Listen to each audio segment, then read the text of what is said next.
Halo, perkenalkan saya Natania Marsyada Cruz Klaber dengan NIM G002322. Di sini saya akan mempresentasikan tentang mengenai laporan Inhal 2.3 anatomi. Langsung saja pada skenarionya, Bang Sopo datang ke IGD dengan keluhan tidak bisa menjaga keseimbangan, jalannya sulit dan langkahnya pendek, badannya bungkuk, dan tangannya kadang bergerak tak stabil.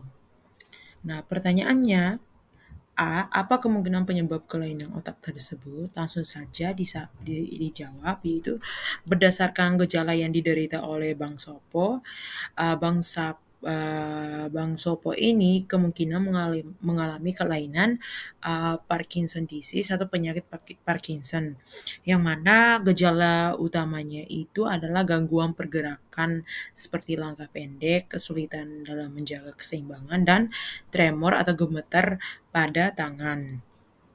Nah, penyakit Parkinson ini disebabkan oleh penurunan produksi dopamin di otak yang mempengaruhi pengendalian gerakan, di mana kelainan ini degeneratif dan progresif yang mempengaruhi sel-sel saraf di bagian dalam otak yang disebut ganglia basal dan substansia nigra.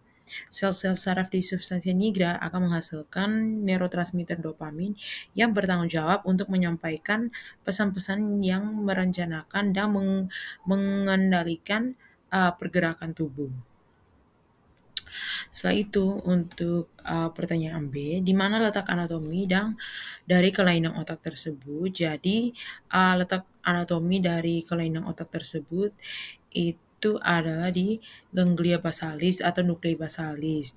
Yang mana ganglia basalis ini dia merupakan kelompok substansia nigra, substansia grisea, yang terletak di central hemispherium cerebri atau di antara talamus dengan substansia alba hemispherium cerebri.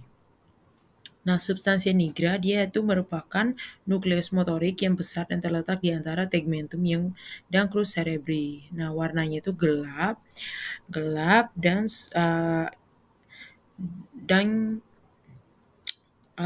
warnanya itu gelap karena substansi nigra itu mengandung pigmen melanin di dalam badan sel sarafnya. Nah, dia juga merupakan komponen motorik ekstrapiramidal dan terhubung dengan ganglia basalis. Untuk pertanyaan selanjutnya itu jelaskan anatomi dari pons, medula oblongata, dan cerebellum. Nah, pertama untuk pons sendiri, dia adalah bagian penting dari trunkus cerebri yang terletak di tengah, tempatnya di atas medula oblongata dan di bawah mesencephalon. Pons itu memiliki fungsi yang kritikal dalam beberapa hal seperti jembatan penghubung, koordinasi gerakan, sensasi wajah, dan siklus sirkadian tubuh. Nah, pons sendiri terdiri dari dua pars, ini pars basilaris pontis dan pars tegmentalis pontis. Nah, pada pars basilaris pontis terlihat tempat keluarnya nervus trigemius, nervus abducens, nervus socialis, dan nervus vestibular koklear. Kemudian pada pars tegmentalis terdapat colliculus socialis, yang mana ada genu interna nervus socialis, nucleus nervi abducens, dan juga stria medullaris, yang mana tempat nuclei vestibularis dan cochlearis dan salivatorius. Nah, setelah itu medula oblongata. Nah, medula oblongata dia itu adalah bagian vital dari trunkus cerebri yang terletak di bagian paling bawah. Nah, medula oblongata ini dia tuh berperan penting sebagai penghubung antara otak dan medula spinalis. Dari aspek eksternalnya terdapat area depan dan ventral, dan juga area belakang atau dorsal. Di area depan terdapat piramis, yang mana penonjolan karena pendesakan dari trunkus piramis atau corticospinalis. Terus ada oliva, yang mana penonjolan karena pendesakan dari nukleus olivarius yang inferior. Setelah itu ada sulcus verterolateral atau anterolateral, yang mana dilewati oleh nukleus nervi vagus. Setelah itu ada decussatio pyramidium, yang memisahkan traktus pyramidum. Nah, kemudian pada area belakang dorsal terlihat tempat keluarnya nervus glossopharyngeus, nervus vagus, nervus epiglottis, dan nervus accessorius. Untuk cerebellum sendiri, dia itu adalah bagian penting dari otak yang terletak di bagian belakang bawah cerebrum. Nah, cerebellum ini terdiri dari 3 bagian, yakni archicerebellum, paleocerebellum, dan neocerebellum.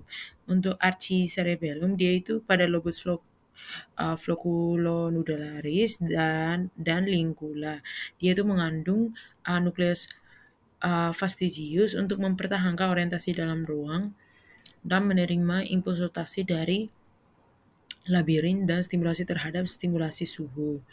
Untuk paleocerebellum itu pada lobus anterior, yang mana dia mengandung nukleus emboliformis et nucleus globosus untuk mengendalikan otot-otot gravitasi pada tubuh. Yang ketiga adalah neocerebellum atau pada lobus yang ada pada lobus posterior. Dia mengandung nukleus denatus untuk menghentikan gerakan di bawah kemauan, terutama yang memerlukan pengawasan dan penghentian serta gerakan halus tangan. Jadi sekian dari laporan INHAL 2.3. Kalau ada salah perkataan atau perilaku, saya mohon maaf dan terima kasih.